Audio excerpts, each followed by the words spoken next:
the Auxiliary Board of Stan Hywet Hall and Gardens, celebrating over 65 years of unwavering love and support for the former Cyberling estate and carrying on their tradition of non nobis solum, not for us alone.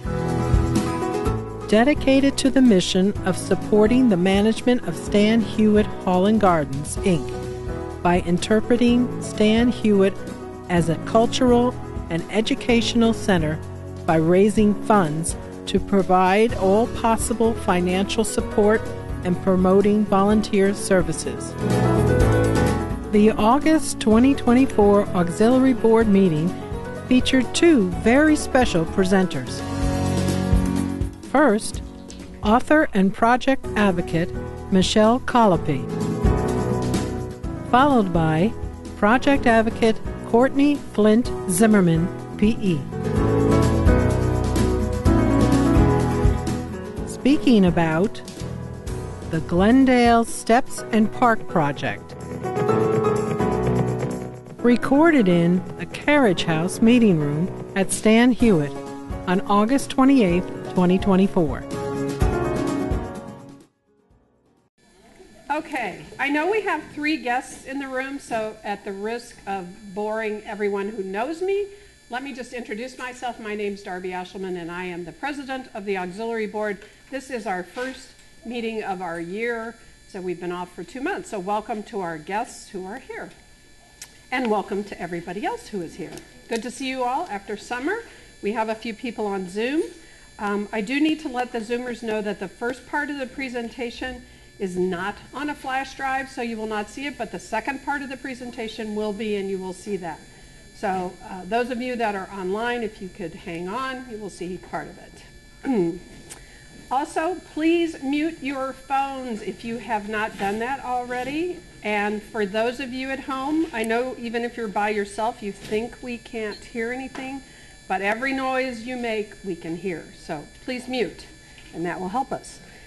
Okay, that said, I will present our program vice president and program director, Ken Nielsen, to introduce.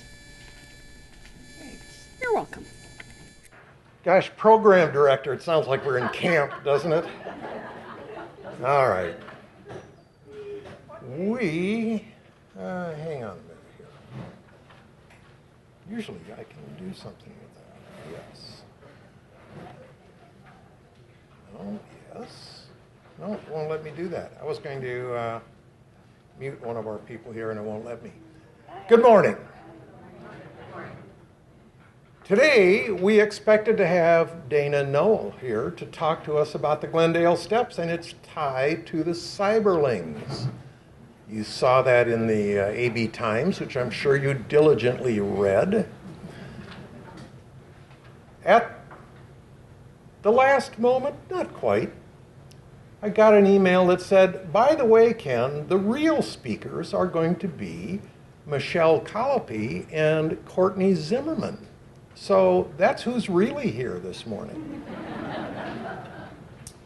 The good news is they didn't hand me a bio, so I will not introduce them any more formally, but I did say they could introduce themselves, so we'll let them do that. Michelle will be up first, and you can see the title page of her presentation. And following that, Courtney will come up and finish it off. Courtney brought all the pretty pictures that are up on these boards. And just in case you need a reminder, buy a patron parking pass. Patron sponsor this year. Come on.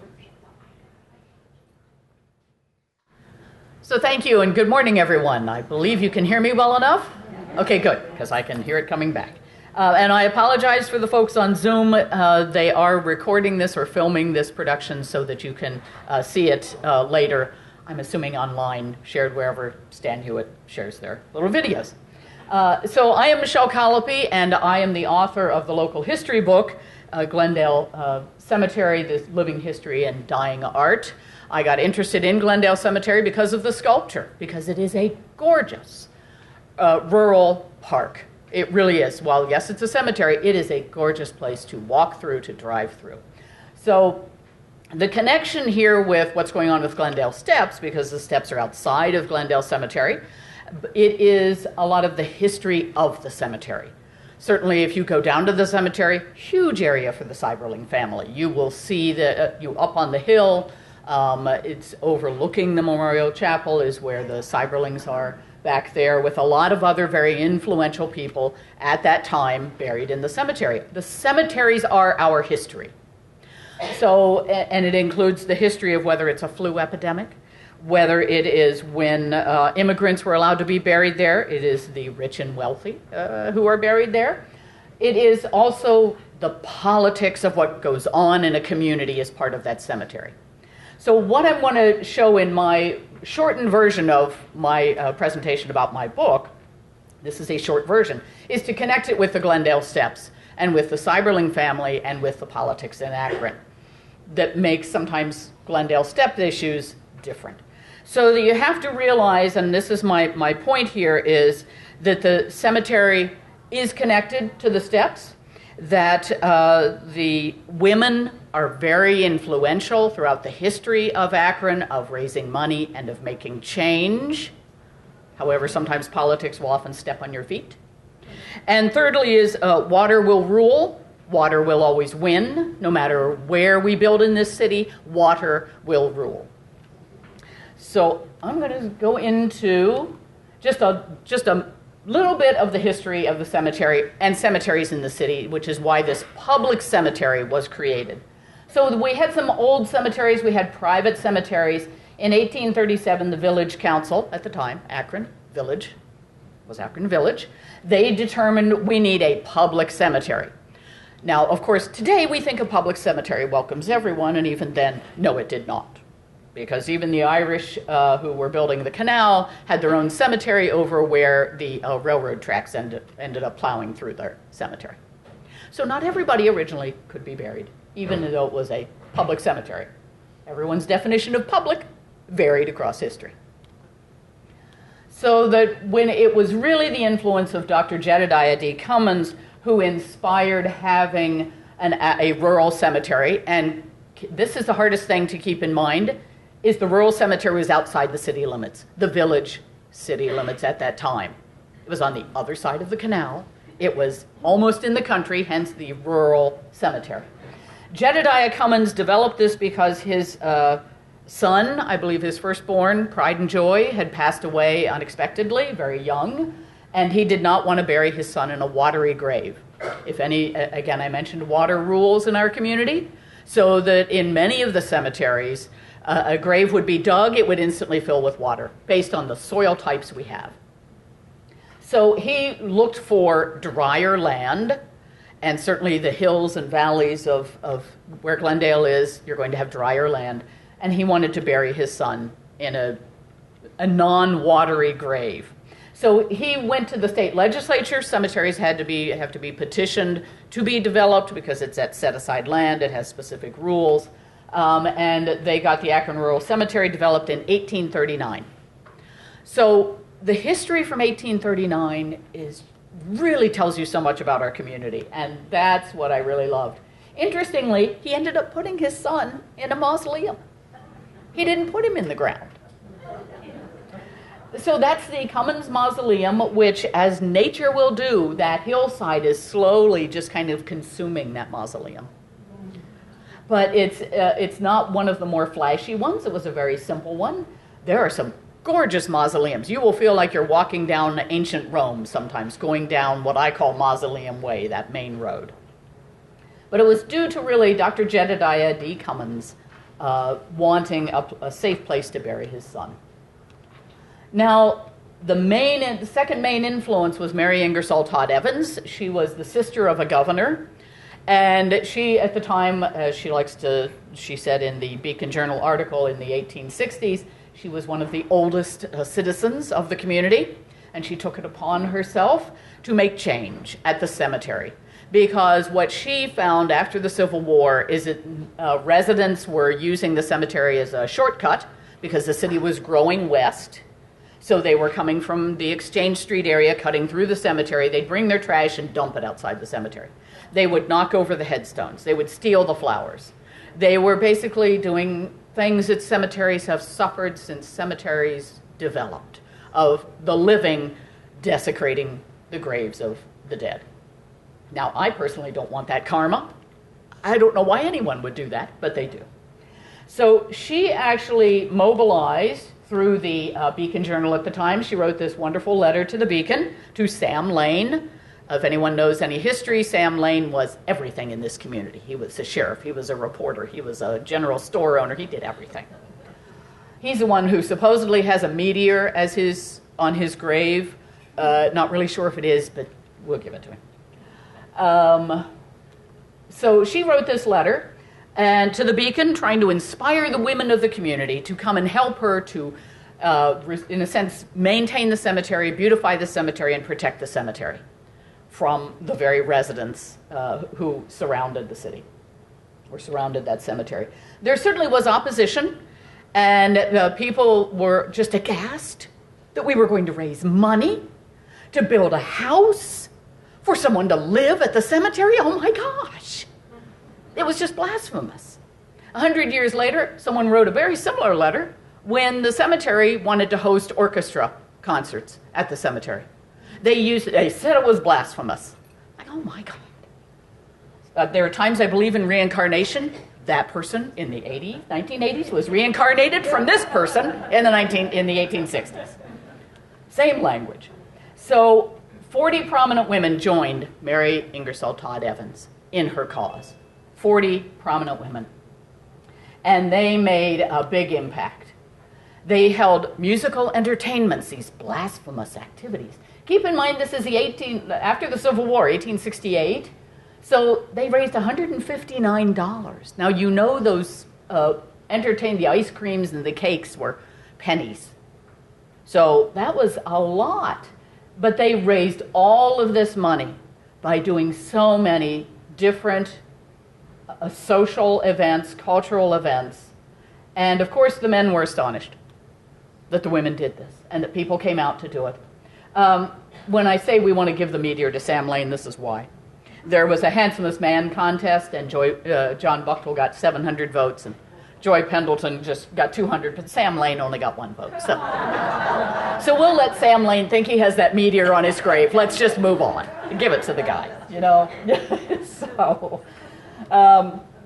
So these were wonderful things that the Women's Cemetery Association did, and sadly Mary Ingersoll Todd Evans didn't live to see it all come to fruition.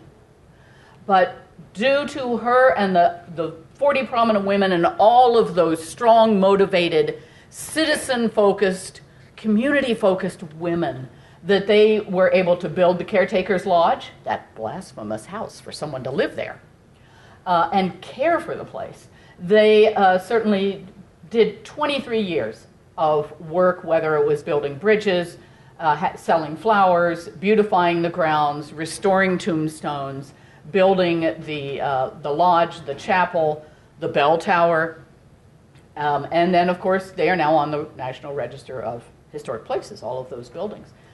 Those were all made possible by the motivated women in the community who bucked the system and also said, we have to protect this wonderful place. It is a park, but it's also where our relatives reside now, our ancestors and the ancestors of the community. They wanted to show that respect. Now, of course, I do have to throw this in. The men did raise money for the Memorial Chapel through those blasphemous means of entertainment. So, because they saw the success of the women. And then the men raised money for the chapel. So certainly all of these things in 1980, due to progress through preservation here in Akron, they were placed on the National Register of Historic Places. And that was actually 3 years after the major tragedy. Some of you might remember, anyone who was living here in 1977. Okay, so you probably remember the explosion. Some of you do. Some people I know, if you didn't live on this side of town, had no idea what was happening.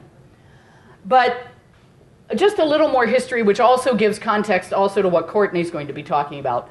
that in 1870 and 1880, the Oasis Park was created, and it was in front of Glendale Cemetery. It's where they want to do all of this garden. It was across from what was going to eventually be where the steps were. So there was a garden, a park down there. The Akron Garden Club did a lot of plantings from West Market to Glendale Cemetery.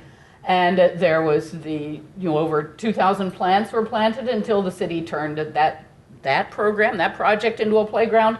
And then in 1932, the Akron Garden Club, a lot of these things by Mrs. Seiberling as well, they tried to again restore that park, but the city allowed car dealers on it. The city, as long as they owned that land, and they do and they have, they will continue to do with it what they want.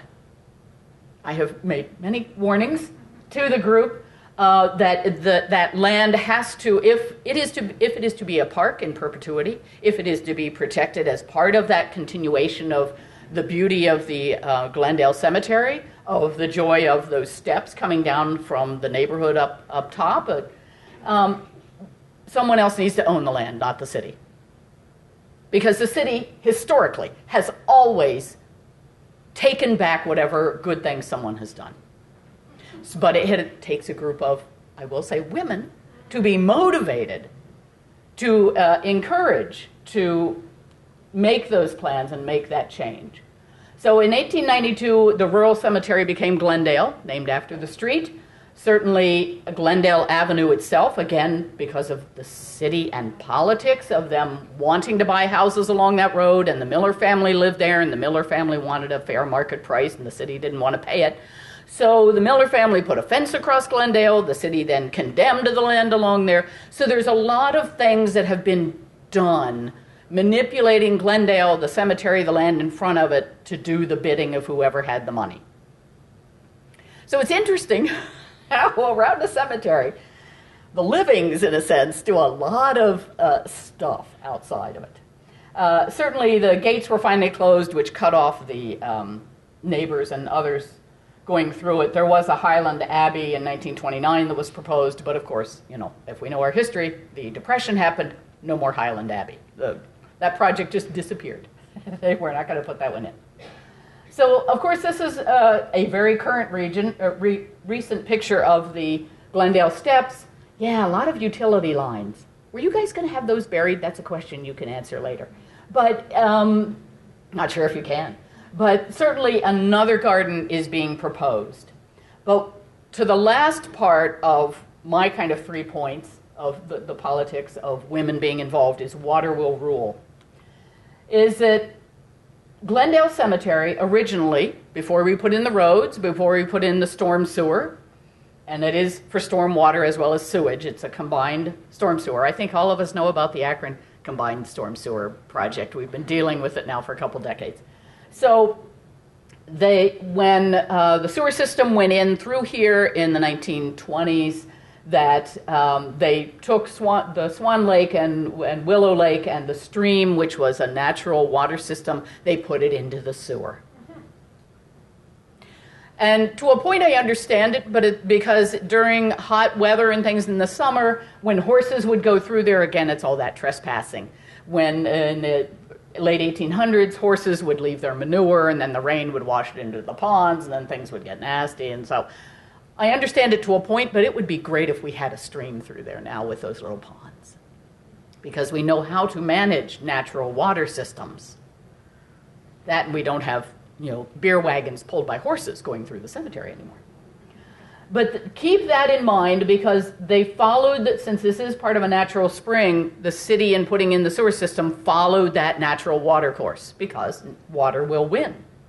So you can see it goes along, and this is the 1891 map, so some additional roads and things have been added, but it really goes under the roadway, the main roads through the cemetery. So this is, as it looked, June 22nd, 1977. Nice trees that is tree canopy in the cemetery. The full-grown trees are tree canopy. I know the city is arguing now about what qualifies as tree canopy. A tree this tall, not a tree canopy. Trees that tall, that's a tree canopy. So again, you go into that cemetery and it's cool. It is acting, that cemetery is also acting as cooling the neighborhood and our city because of the age of those trees and the height of those trees. So here we are again, June 2nd. There's the Caretaker's Lodge. Wonderful day, beautiful skies. You can see the road. Do you see the little sewer outlet there? I don't think of it. I'll go over here. See the sewer? Those sewer outlets will be very important as we move along.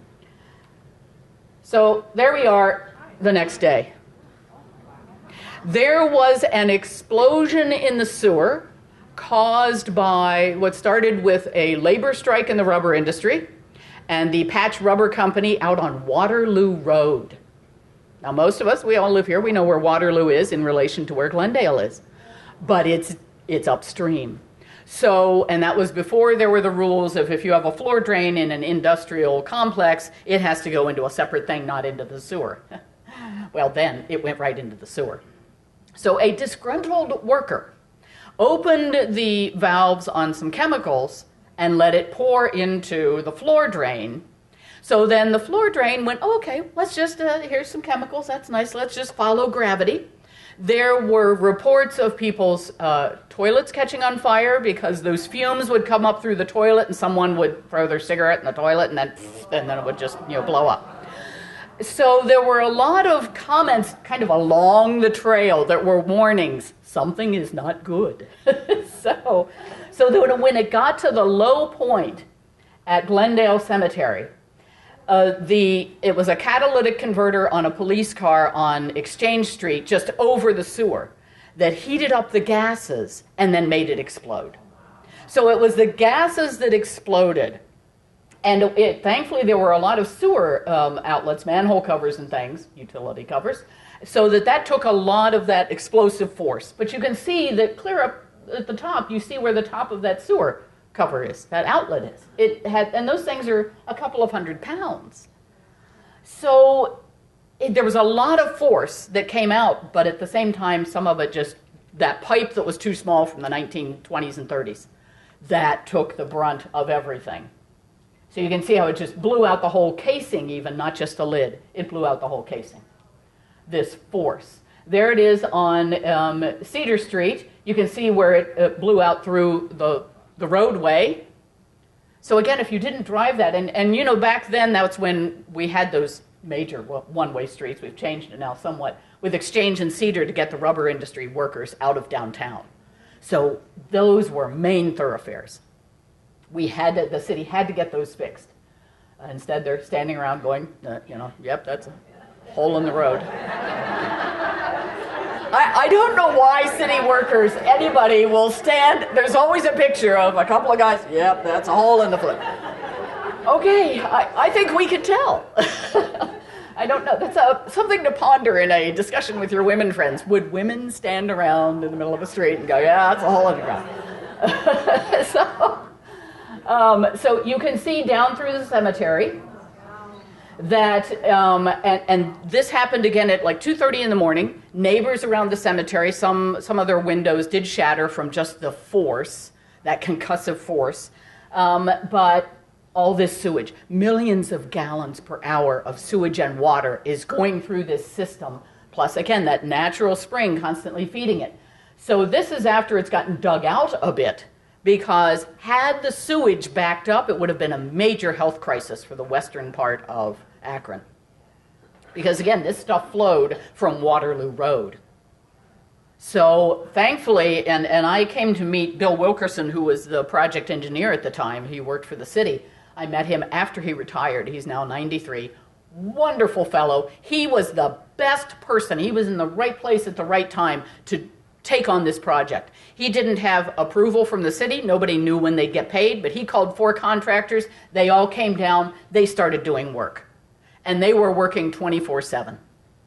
They got workers there not knowing if they would get paid because the cemetery had no insurance to cover the damage in their region because the Perpetual Care Fund had been robbed blind by the rich and wealthy 100 years before. And there are facts that, yes, they would borrow money to start a business, stealing from the Perpetual Care Fund, and then they'd not pay it back because, oh, they're an honorable person. Okay? So they had no insurance, so it had to be the city who came in to deal with this. Plus it was the city's sewer. They put it through there. So I'm going to go through a couple of pictures. You can see, again, the contractors came in. They had to clear that waterway so that things could continue to flow. Certainly, there it is. And again, based on the soil that we all live on, it can be very sandy sometimes. So water erosion is going to happen fast. Water will rule. But you can see, so a lot of what the explosion did is it blew up and then everything collapsed. So that the sewer collapsed into itself, all of those old pipes. The roadways, of course. Now, as Bill Wilkerson decides, and I'll try to channel Bill, there were goals of that emergency work. It's always protecting life and property. And then certainly we've got to maintain the flow in the sewer. And then we've got to open Exchange Street and Cedar Street as soon as possible. So there are the guys again. So Exchange Street, only 6 days after the explosion, they were able to repair that street so cars could drive down it again. Cedar Street was open July 2nd, just 9 days after the explosion, because again, you had to get that rubber industry traffic moving. So outside the cemetery, and this is part of that area, Courtney, that I know I spoke to you about. This is where the garden plans are. The sewer goes right under there as well. So that I understand why the city wants to maintain this. It's not your typical right-of-way. That's certainly more than 10 feet, because on everybody's yard, the first 10 feet of your yard is the right-of-way for utilities and other things. You really don't own it. The city can come in and dig up whatever it wants. So, and tell you what you can and cannot plant in that first 10 feet. So when we're looking at sewer corrections or adjustments, it's more than 10 feet. So here we are, they're just digging out this whole area, and because this area used to be a trash dump at one point that the superintendent of the cemetery, who worked for the city with the public health department in the late 1800s, some people wanted this land in a sense condemned as a trash dump, and he was told by the city, no, it's not that bad. Meanwhile, when all this was dug out, Bill Wilkerson told me they had to get some security to stand watch 24/7 because people were trying to go down the hills and dig out all the antique bottles. But had they slid in, that water was rushing so fast, they would have come out, I think, at the Little Cuyahoga River. It would have been a heck of a trip. So again, reflecting that history of how that land was used, there's so much antique glass bottles in this land. But this is how they dug it out. You can see kind of the low ridges of where the old pipe was, and then that other pipe there starts to connect where it was under the interbelt. But again, water rules, and it started to erode things quite quickly, so that we had to get this water into piping again. Because as Bill stated, there was like a 10-year rain, a 25-year rain, a 100-year rain, as they were trying to do all of this.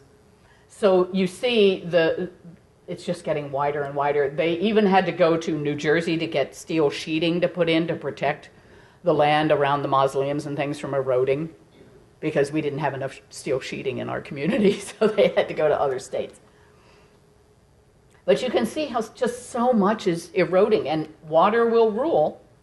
Water will win. There's a tree falling into what was the stream, but you can see they had 1.5 inches in 3 days, and then a 10-year storm, and then there was a 25-year storm. It was amazing how they were able to do all of this work, and I really credit so much of the leadership of Bill Wilkerson, who was the civil engineer at the city. He wasn't the director at the time, but because he likes to tell the story. The city council came down to see what was happening, and there were some council people who said, well, what's all that water doing in the sewer? So make sure you know who your elected representatives are and what they know before you elect them. I encourage, and everyone go vote. Okay, so there was a 10-year storm. You can see, just look at how it is eroding really down to the original bed of Willow Stream, Willow Brook. And it's just getting wider and wider. So And eventually someone told this guy, "You've got to move your crane because he's not going to have any road surface soon." It's like, bud, move your crane. So here's some of that sheeting. Here's the sewer. They're getting ready to start connections and start to rebuild it. See, this is a lot of steel sheeting. And the steel sheeting was needed to keep the foundations of those two historic buildings in place. And in the end, you can see on the caretaker's lodge, if you remember from the first picture, it has a side porch. The only damage to the buildings was some cracked mortar in the side porch. They only had to replace one stone, and it was a local gentleman who said, "I know how to do this, I'll put it back together." Only one stone was damaged. So there we are, spreading that steel sheeting everywhere.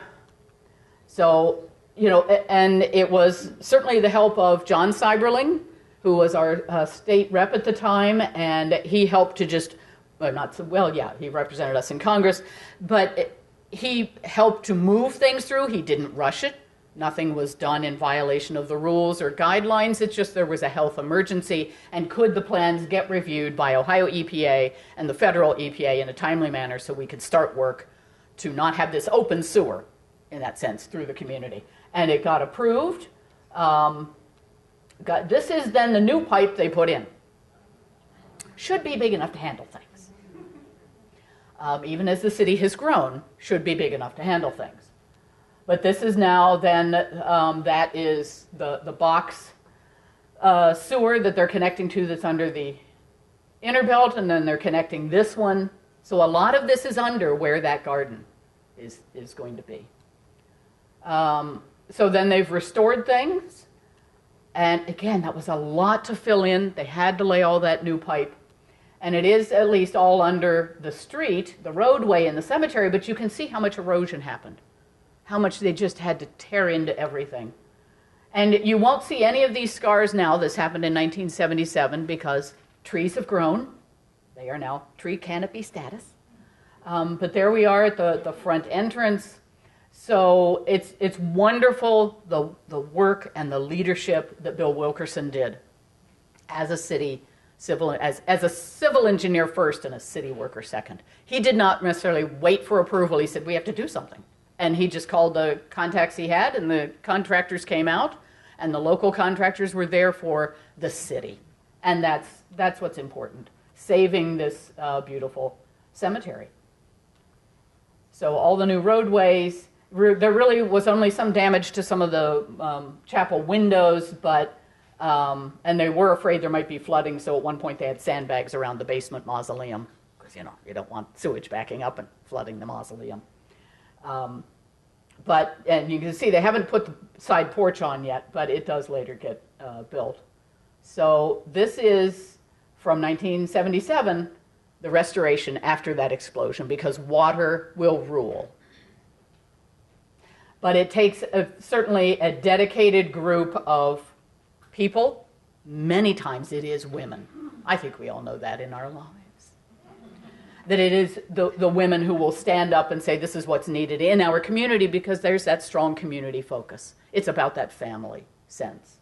So the costs, just to let you know, in case, again, we would have some other accident. Now, again, we have chemicals in industrial places that it's a separate drainage system, but, you never know. But all of these things were paid for by various agencies. We also did have the insurance, which I believe there was a bit of a discussion with the insurance company because they wanted somebody else to pay, but I was like, that's why we have insurance. Yes, $4.8 million they were able to get. So, because again, the cemetery had no money. But none of the graves were disturbed because of the work, the fast action of people who cared. There was no flooding. There was no loss of sewer service, which is amazing because they were able to clear it out and it was just an open sewer, but it still flowed. There was no loss of the sewer service. There's just that one fatality of a raccoon did die when a manhole cover landed on it. So, but considering it was an explosive force, which impacted people's windows, no one was hurt, and it was just sadly the raccoon. So, it's just I encourage everyone go down and look at the cemetery after Courtney talks about her garden. Go down there and imagine the things that could be and that have been historically, but politically it was always ripped back from the citizens. It's a good use of the land. It's a wonderful use of the land. It's a complement to the cemetery. Because think of driving into the cemetery through a nice park and then going into another extension of it. I mean, it's just would be a jewel down there. So I do have my local history book. I'm working on a second edition of it. It was self-published years ago, and that was even before you could do self-publishing really well. But it is available at the public library. And a lot of the pictures, yes, are black and white in my book because I was a black and white photographer, and that's what I liked. So I'm going to turn it over now to Courtney, and she's going to fill you in on the project after this, and then we'll be available for questions. Okay.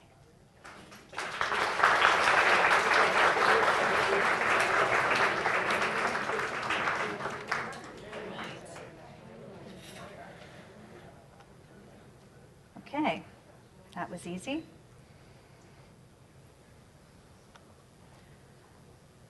Now I think I need to share this screen.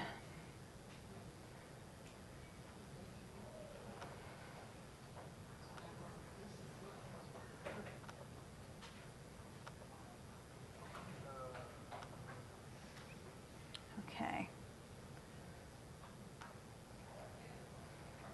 All right, so you should be able to see that on your Zoom. Now, here we go. All right, hello everyone. My name is Courtney Zimmerman. That was very enlightening. Lots of things that I didn't know in Michelle's presentation. I am a professional civil engineer and an architectural historian. I have my own consulting business, Aurora Research Associates, where I do environmental review, National Register of Historic Places consulting, historic building research. I'm also here really in the capacity as a board member of Progress Through Preservation, which is our local nonprofit for historic preservation. Many of you may be members or familiar with our organization. So that is why I'm here today, to talk to you about our project that we've undertaken to try and restore the Glendale Steps and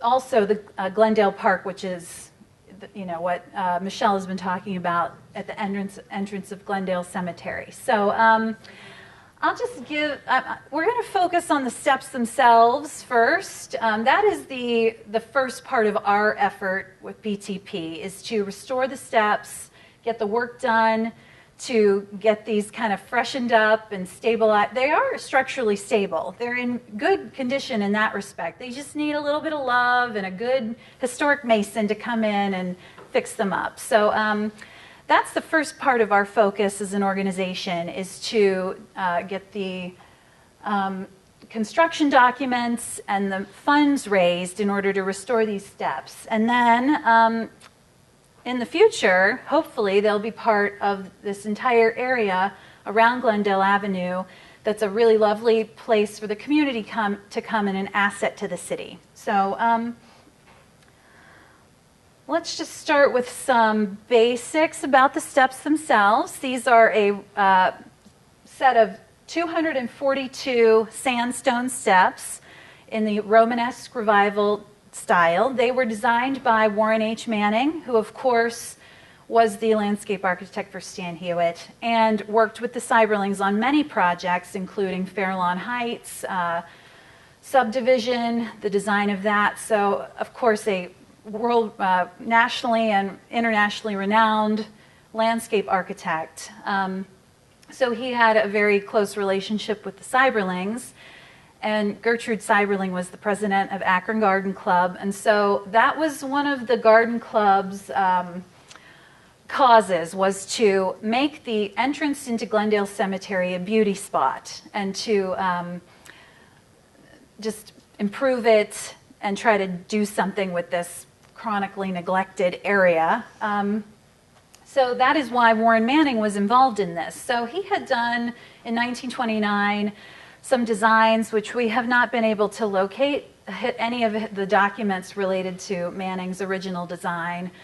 There are archives in different places, university archives here and there, but one story I read was that when his office closed, they tried to offer these documents to various repositories, and nobody wanted them, and they put them in a dump.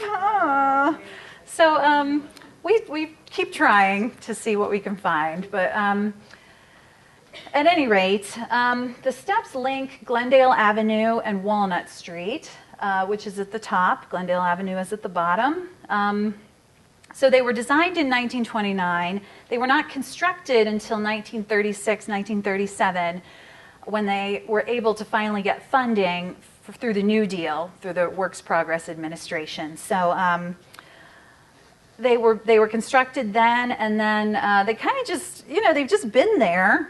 They're not really, they're used somewhat by some people, but it's not like anybody's main thoroughfare, usually to travel around when they're walking. But they're beautiful, and people, have an affection for these, I think. So our first step in our effort, it was to get these listed in the National Register of Historic Places, which we did last year. They were listed.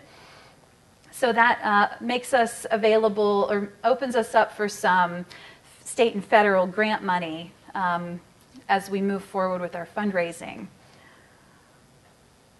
So here's a map from 1904 showing where the steps would be. They're not there yet. So it says, let's see, you can't really read it, but it says steep slope, very steep slope. Here we are in 1910. Again, it gives you kind of the layout of where we are. And this area, which is now basically a big gravel lot, was known as Glendale Park as early, at least by 1919. So it is a park, designated a park owned by the city. And the red box is where the steps will be eventually. Here's another, in 1930, it was labeled impassable, which of course it would have been, unless you like climbing up very steep hills. So here are some just documents that we found in our research. This is the minutes of the Akron Garden Club from January 8th, 1929. So Mr. Manning, landscape architect of Boston, reported on the possibilities of the Glendale site as a beauty spot. Mrs. Seiberling reported the Cemetery Association would be willing to donate their lot to the city if the Akron Garden Club would back them in getting the city promises to them put thus. So it sort of alludes to what Michelle has been talking about, that there's always been discussions and maybe some pushback on what to do in this area with the city and getting them to stick with their promises. Although I will say we have been working with the city. They're very supportive of the STEPS project, have been with us along the way as we have explored different options. So I don't want to trash talk them too much. So here's another article from the Beacon Journal about the Garden Club's effort, which, they really were devoted to trying to get this to happen for many years.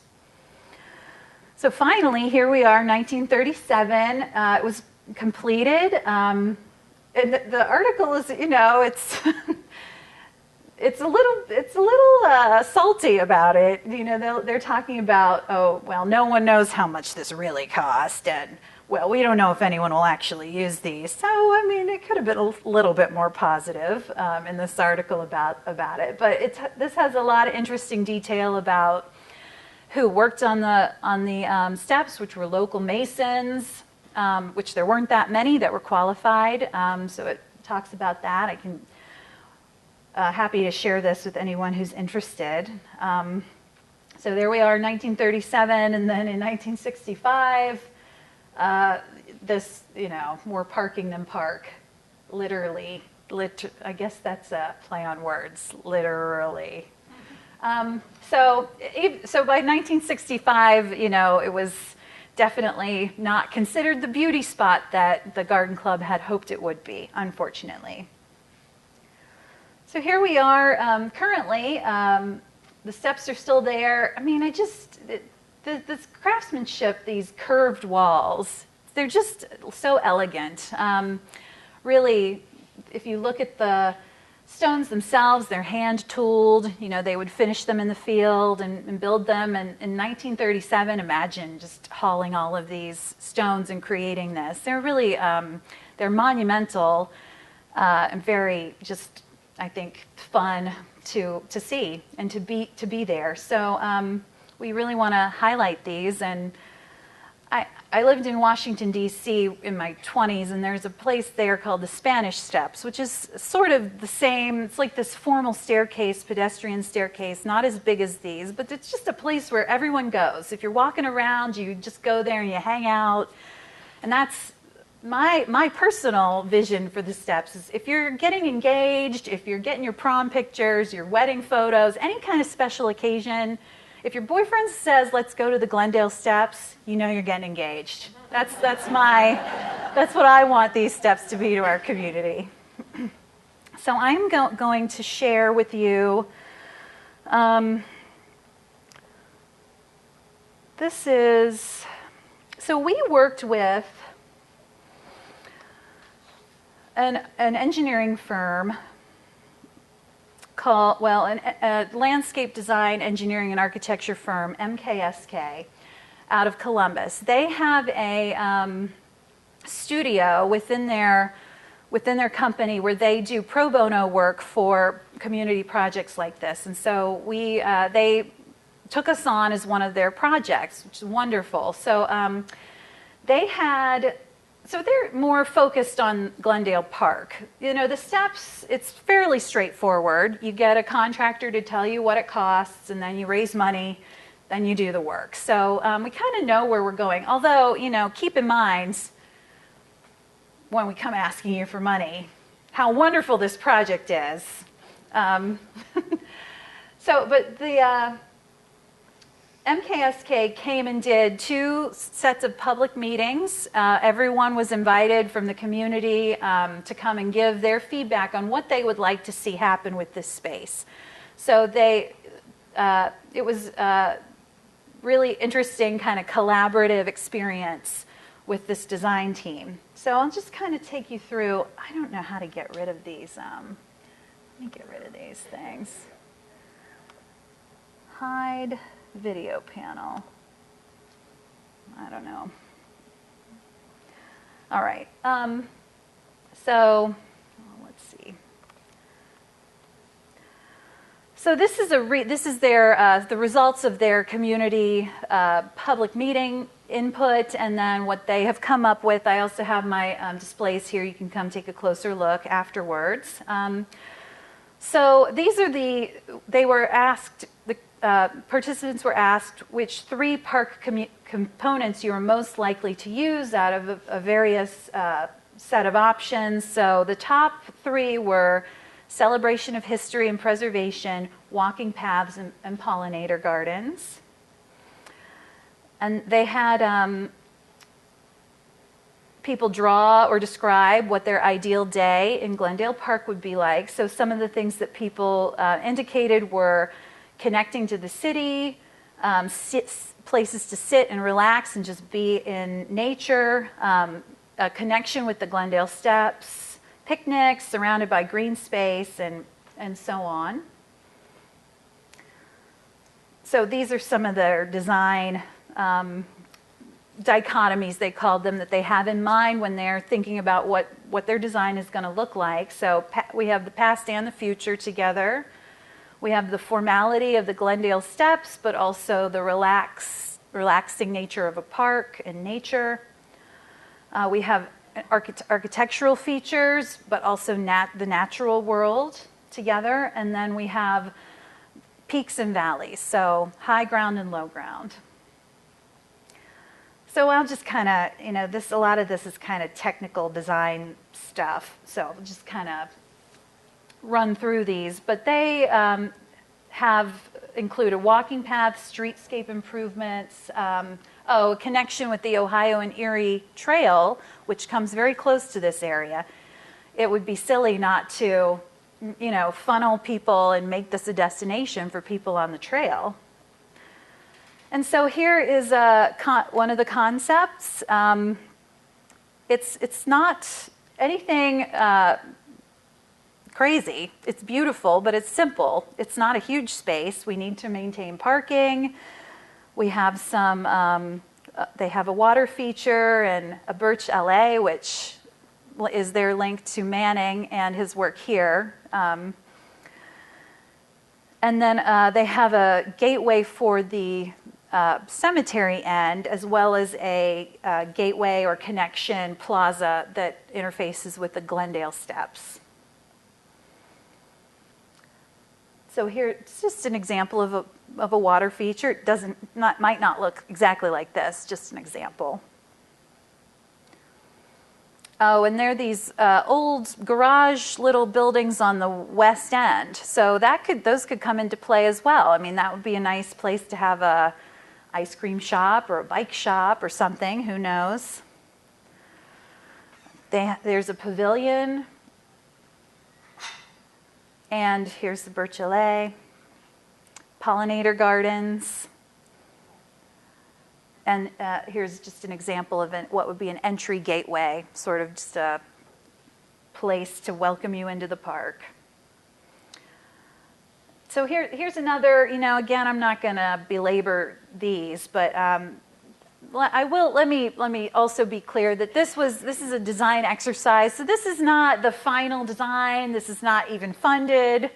This is a way to get people to understand and see the vision of what could be done in this space. So whether this is what it looks like in its final version, probably, you know, maybe not. But this is hopefully just gets people excited about our project and about this whole area moving forward. And with the decommissioning of the inner belt and the work that the city is doing with the US DOT and ODOT to reconnect that separation that happened when they built that highway through there, it's just, there's not a better time to incorporate this into that reconnection between downtown and the neighborhoods past Glendale Park and to the Glendale Cemetery. So this is the time for this. This is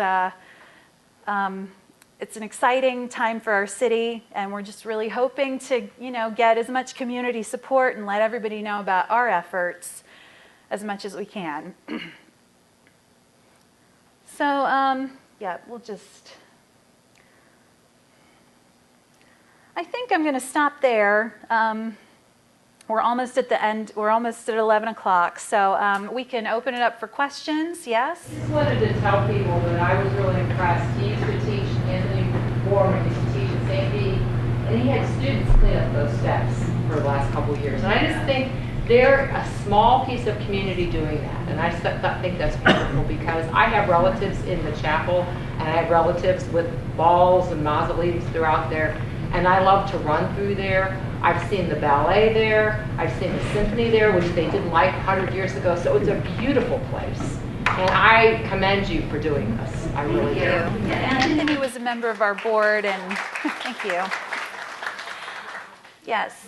Karen Edwards, who's sitting right here, who is one of our seasonal staff, is also very much into well, you are. Progress with president. Yes, in the progress, and has done some plantings and some work on the steps already. And she's the one that got us involved in this to invite you here today. So.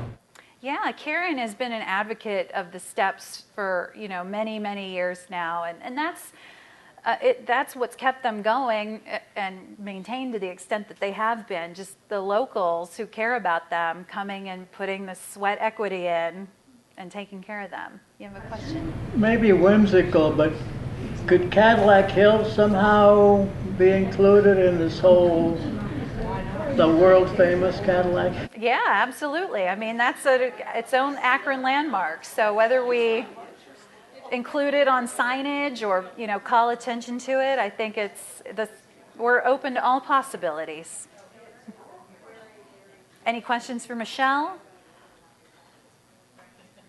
Who writes your book? Pardon me? Oh, okay, well, that would be me. If you would like to keep in touch with us, this is our website, ptpakron.org, or you can email advocacy@ptpakron.org. And we're going to be keeping everyone updated on our efforts with the steps and moving forward. Yes? I am not a native Akronite. I have heard of Glendale Cemetery. I know that the AA people go there. I'm clueless as to where it is. Oh. You know where the Diamond Grill is? So you would turn across from there is Glendale Avenue. Just after you come across the overpass from the city on West Market. I'm heading west on Market. You'd be coming from downtown, and then you turn left. I'm going east. Okay, going down past Cadillac to go west. West. You're coming from downtown to turn west. Past St. Keys. Yeah. Let's see. I don't know if this is a really...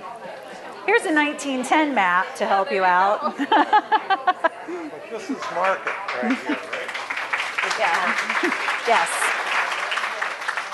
So, Susie, this is Market Street, and St. B's and all that is off in that direction. Well, there's St. B's Church and St. B's School, so they're on different. Here's St. Vincent Church, the corner of Maple and Market. Right. All right? Okay. So the Glendale Steps are back in here, Okay. But the cemetery. and the cemetery is over here. If you go on Maple Street towards Exchange and Cedar, which people never do, but you do once every 5 years. So where is Krispy Kreme?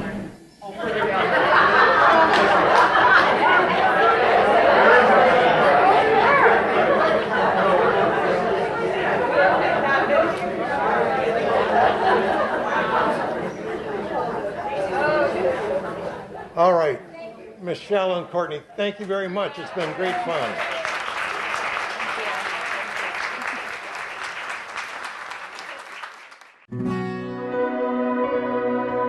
Thanks to both Michelle Colopy and Courtney Flint Zimmerman for speaking to the AB members about the Glendale projects. The Auxiliary Board of Stan Hywet Hall and Gardens invites you to join the organization in their support of Stan Hywet Hall and invites you all to attend the AB's Ohio Mart held every October at Stan Hywet Hall and Gardens.